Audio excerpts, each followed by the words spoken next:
entrar no Uruguai, onde joga o Chile, porque o seu teste PCR ainda dá positivo, mas vai poder jogar hoje? Me explica isso. Então, boa tarde, Rizek, Muricy, Arnaldo, Bárbara. É curioso isso, mas nós até falamos na época da Libertadores que o protocolo da Conmebol, ele indica que cada confederação local vai colocar em prática seu próprio protocolo. Então, ele passa a bola para as federações locais. E no Uruguai, não basta você estar assintomático por mais de 10 dias após a contaminação, que é o que vale no Brasil. Você precisa estar com teste negativo. Então, por isso, o Isla não pode entrar no Uruguai, então ele fica fora da primeira rodada, tanto que é provável que ele vá para Santiago e participe da segunda rodada, Chile e Colômbia. Só que aqui no Brasil é preciso que o atleta ele tenha 10 dias de contaminado e após os 10 dias ele esteja assintomático e aí entende-se que dessa maneira ele não passa mais o vírus.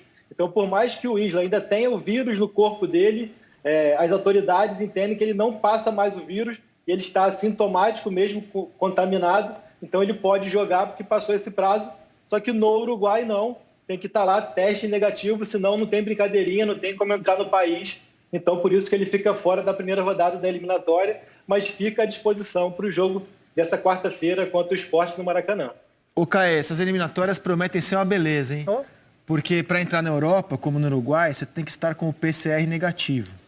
A CBF e a Conmebol se baseiam numa nova orientação da Organização Mundial de Saúde, segundo a qual, se você está 10 dias assintomáticos, mesmo testando positivo, você pode jogar, né? No entanto, para entrar no Uruguai, para entrar na Europa, para entrar nos Estados Unidos, você tem que estar com o PCR negativo. Então, assim, ele não pode entrar no Uruguai, mas pode jogar no Brasil. Pois é, que loucura. Esse protocolo vai me deixar louca ainda, porque eu começo a fazer a conta, agora você tem que fazer conta, né?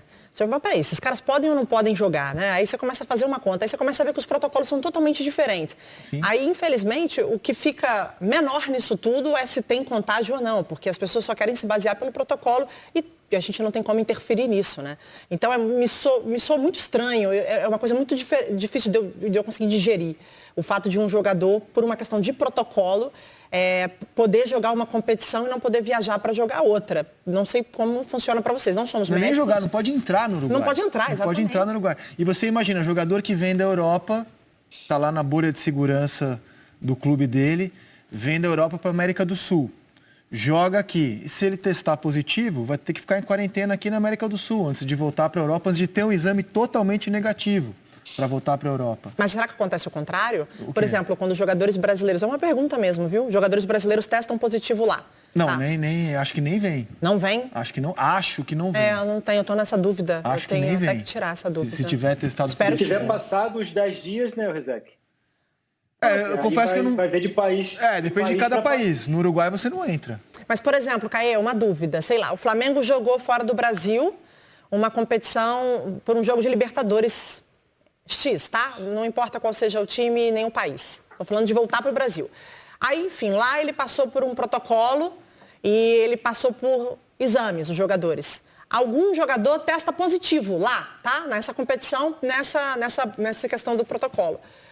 E aí, ele volta para o Brasil, será? Ou ele fica preso lá? Porque tá todo mundo entrando no Brasil normal, mesmo passando por testes fora do Brasil, não? Uhum.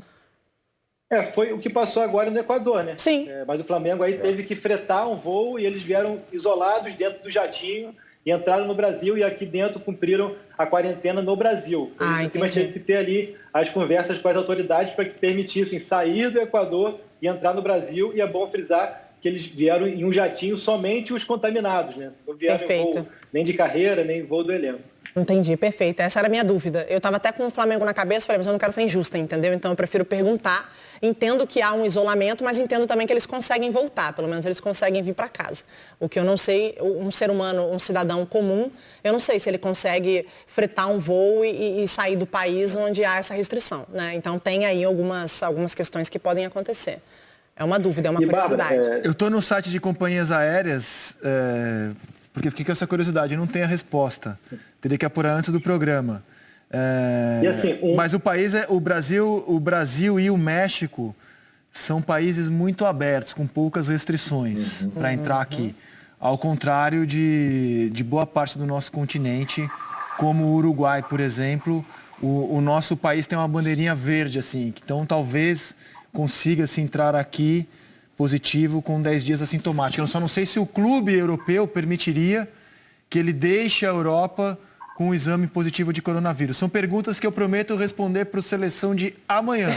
O que a gente sabe hoje é que o Isla, testando positivo para coronavírus, pode entrar em campo pelo Flamengo no Campeonato Brasileiro porque ele está há 10 dias ou mais assintomático.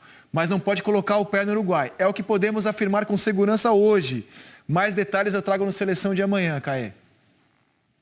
Exatamente. E teve até isso de fretar ou não fretar, um caso curioso agora no fim de semana com o Lincoln, que o Lincoln não estava positivo, o Lincoln teve lá atrás já tem IgG faz tempo, só que ele teve uma proposta do Dínamo de Kiev, só que ficou um prazo muito curto para que ele chegasse a Kiev a tempo da janela. E aí, como na Ucrânia não pode assinar digital, enfim, fazer aquilo tudo, ele teria que estar presencial. Especulou-se fretar um jatinho, mas aí na Ucrânia, por exemplo, que é muito rígido por N motivos, nem com o jatinho fretado, ele mesmo testado negativo, ele poderia entrar. Acabou que o Flamengo tinha uma proposta de 30 milhões pelo Lincoln e não pôde fechar porque faltou tempo hábil para que ele chegasse, então muito disso também de protocolo, então não é só fretar aí, né?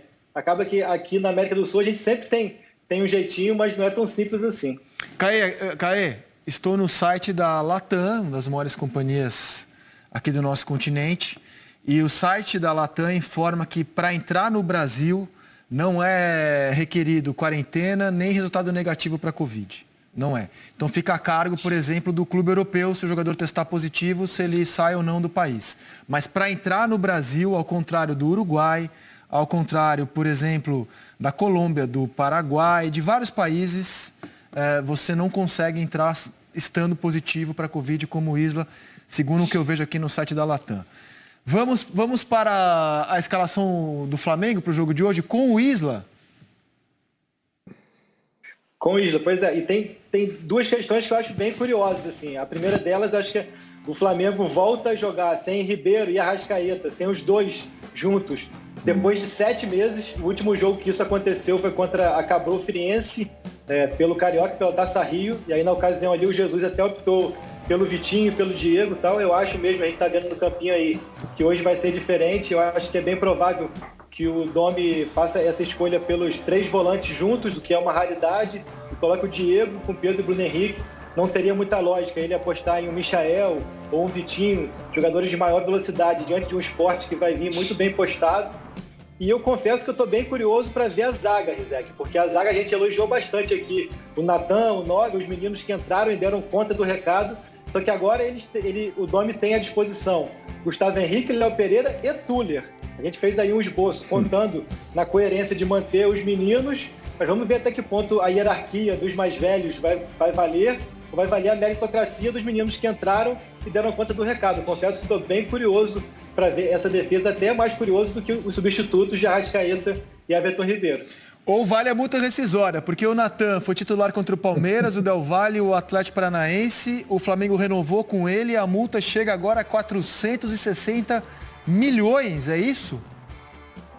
Exatamente, mas aí é meio que um padrão que o clube tem ali dos meninos que renovam, eles botam entre 50 e 70 milhões de euros, é um padrão, aquela multa mesmo utópica, né? A gente não vai imaginar nunca que alguém vai chegar e pagar, mas é um padrão para valorizar, para não ter aquele risco de perder, né? Mas é mesmo uma movimentação que o clube tem feito, não somente o Natan renovou hoje até o fim de 2024, o clube tinha renovado ontem com o Ramon, lateral esquerdo, também de 19 anos, assim como o Natan, até o fim de 2025, e tem mais 2 renovações aí em andamento, o Mateuzinho, que é lateral direito, que é o substituto imediato do Isla, tem vínculo até o fim de 22, o Flamengo já conversa e está bem avançado por mais 2 anos até o fim de 24, e tem um experiente, né, um veterano no meio disso tudo, que é o Diego Alves, que o contrato acaba no fim desse ano, ele já está livre para assinar com qualquer outro clube, caso queira, mas ele pensa em ficar, o desejo dele, e as conversas também caminham bem para uma renovação por pelo menos mais 2 anos. Diego Alves, que já tem 35 anos, mas é um dos líderes ali do elenco. E aproveitando também, eu fui pesquisar, já que o Hugo é o novo queridinho, eu fui ver até quando vai o contrato do Hugo. O contrato do Hugo vai até setembro de 2023, mas ali nos bastidores já há o burburinho chamada valorização, reconhecimento, um carinho, um afago no goleiro pelo que ele tem feito dentro de campo. Então a tendência é que ele, pelo menos, aumento tem em breve aí. Mas, Caê, essa renovação do Natan e dos garotos por valores astronômicos, ainda que o Flamengo não espere receber esse valor, mas coloca essa multa para proteger o seu patrimônio, é uma senhora vitória da instituição Flamengo. É uma vitória do clube Flamengo. Por quê? A gente viu nesse ano, o Fluminense perdeu o Evanilson por dinheiro de pinga, né? O Evanilson, quando o Evanilson estava na base do Fluminense quebrado precisa de dinheiro, o que você faz? Você pega um talento, uma joia da sua base e entrega para um empresário e fica com direito de vitrine sobre ele, 30%. Aconteceu com o Botafogo também, né? Com o Luiz Henrique. Então, você não tem dinheiro, não tem como pagar salário, não tem como pagar conta de luz. O que você faz? Entrega o garoto da base para o empresário e fica com uma pequena parcela. Então, o clube rico, quando ele vende o jogador formado em casa, ele fica ainda mais rico. Vinícius Júnior, Paquetá, o Flamengo consegue... Renier, pô, verdade, Renier. O Flamengo fica ainda mais rico. Léo Duarte. O Flamengo só vende lá em cima, cara. Os outros clubes, o clube pobre, quando vende jogador da base, fica mais pobre ainda, Muricy. Porque você, além de receber um dinheiro irrisório, que você não vai conseguir trazer alguém à altura, você enfraquece o seu time. Então, é uma senhora vitória da instituição Flamengo conseguir colocar essas multas lá em cima. Isso o Flamengo se preparou, né? O Flamengo se preparou para esse momento, lá de trás, né? Já não queria mais ser aquele Flamengo que só ganhava títulos, mas não tinha nenhum tipo de estrutura. Era tudo mais ou menos, né? Fazia uma coisa. Hoje não. É um clube muito profissional. Eu acho que é o clube mais profissional do Brasil hoje, né? Então, ele tem essas condições de impor isso aí, né? Porque é brincadeira. O investimento que se faz na base, né? E para chegar e dar para alguém, pô. Isso deve dar uma dor no coração danada. Mas como você falou, não tem dinheiro, fica às vezes com 20%, dá o resto para o jogador quando ele quer assinar, né? E nesse caso, não. Nesse caso, quem impõe as coisas aí é o Flamengo. O Flamengo é que fala, não, você vai ganhar tanto e a multa é tanto e acabou.